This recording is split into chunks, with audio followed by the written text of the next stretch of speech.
Ja, moje ime je Blaž Filipič. Po izobrazbi sem univerzitetni diplomirani biotehnolog. Danes na tem dogodku sem sodeloval kot nekdo, ki je pomagal pri organizaciji in moram reči, da sem zelo vesel, da je bil dober odziv strani ljudi, da so se množično udeležili tega dogodka, kajti namen tega dogodka je bil v prvi meri to, da ljudje lahko slišijo tiste trdne znanstvene argumente oziroma drugo mnenje, ki ga sicer v medijih zelo, zelo redko slišimo oziroma ga ne slišimo, celo pogosto smo priča izjavam, ki tem strokovnim znanstvenim trditvam nasprotujejo, ne.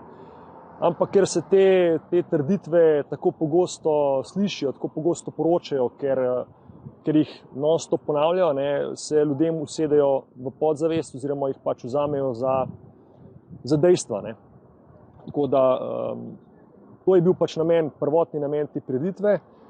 Sicer pa moram reči, da z Renato, s katero sva se na začetku povezala, da to zadevo speljeva, sva zastavila zadeve in vsaj osebno sam nimam izkušenj s takim organiziranjem, tako da je bilo res veliko, premisleka, veliko napora, veliko angažmaja, kako zadevo narediti, da bo kvalitetna, da bo taka, da ne bo nihče mogel temu očitati, da ni na takem nivoju, kot je treba za te stvari. Namreč velikokrat slišimo, ne, da ko so kakršnekoli shodi oziroma taki odprti dogodki, ki jih je kar nekaj v tej korona krizi, da so nekredibilni, da se zbirajo ljudje, ki so brezdelneži, ki so neki fanatiki in tako naprej, da govorijo ljudje na pamet, da kar nekaj v 3 dni govorijo, ne. Tako da želeli smo, da je to drugače, da je zadeva taka, da nihče, kot sem prej rekel, nihče ne bo mogel tega očitati. Namreč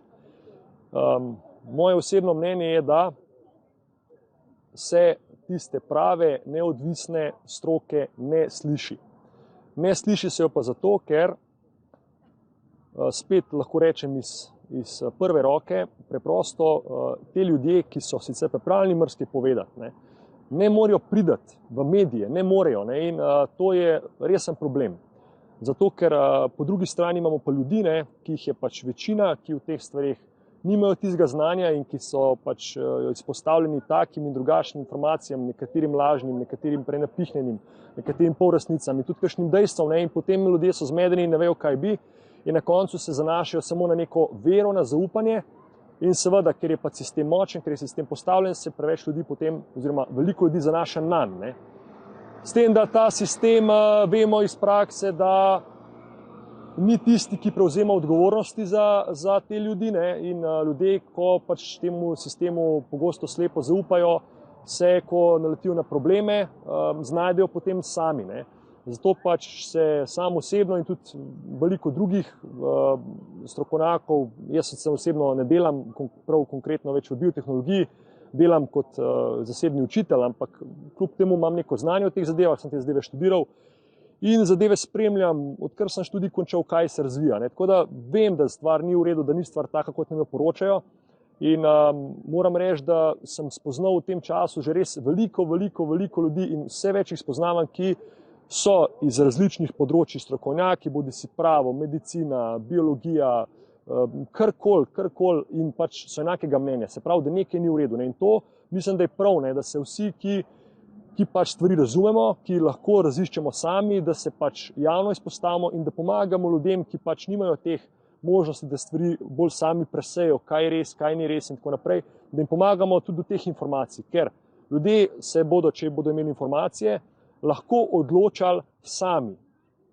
In vsak se lahko odloči, v konkretnem primeru za cepljenje, ali se bo cepil proti COVID-19 ali se ne bo cepil proti COVID-19. In to je stvar vsakega posameznika. Če pa informacij nima, oziroma če ima informacije le z ene strani, potem se ne more res odločiti, ampak samo zaupa. In to je tisto, za kar se sam osebno prizadevam, da se ljudem da te informacije, da se jih ne prepričujem, pa da se jim da informacije, da se lahko sami odločijo. Tako da sicer pa moram reči tudi to, da opažam neko zadevo, ki pač se dogaja precej pogosto, da ljudje še vedno mislijo, da bo kar vse v redu. Čez čas bo kar vse v redu.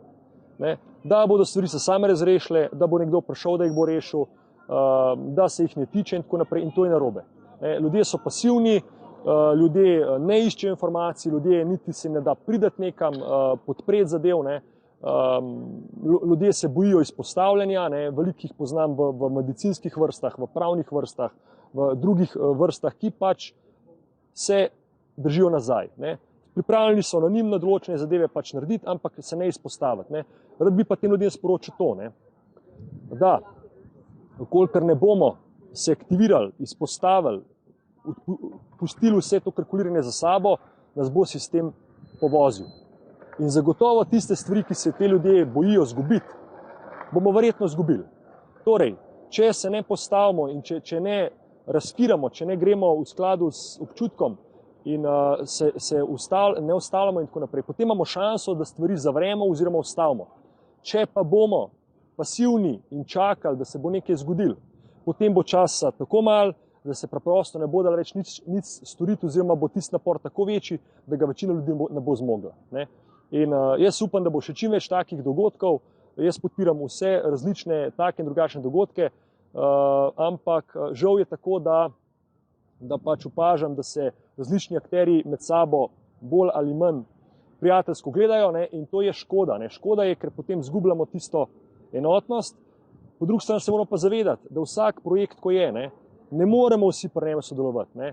In ne smemo tisti, ki pač smo aktivni, če k nekem projektu pač nismo zraven, biti užaljeni ali razočarani, ampak se treba zavedati, ne? Saj sam sem to opazil, ker sem zdaj pri parih zadevah sodeloval, da če je preširoka ekipa ljudi, da zadeva zgubi kontrolo, zadeva se celo lahko ustavi ali se sesuje. Tako da posamezni projekti, ki so, mislim, da je dobro, da je taka ekipa ozka, ki zadevo spelje, in potem, da je lahko več projektov usporedno poteka in normalno se podpiramo med sabo in tako naprej. Tako da, predvsem pa v javnosti se ne smemo med sabo obtoževati, diskreditirati in tako naprej, ker imamo dovolj nasprotnikov na drugi strani, ki z veseljem zagrabijo take stvari in potem to obrnejo proti nam. Tako da, vsekakor pa sem hvaležen vsem, ki so sodelovali pri tem projektu tako ali drugače in tudi vsem, ki ste prišli, ki so prišli danes sem to zadevo podpreti, da smo res pokazali, da je množica, ki to zadevo podpira in da ni na tak način, da bi lahko zadevo predstavili kot nekaj agresivnega, kot nekaj negativnega, kot nekaj brezdelniškega, ampak da je to tista sredina ljudi, ki jih zanima drugo mnenje, ki jih zanima resnica, ki so pripravljeni to stvar podpreti.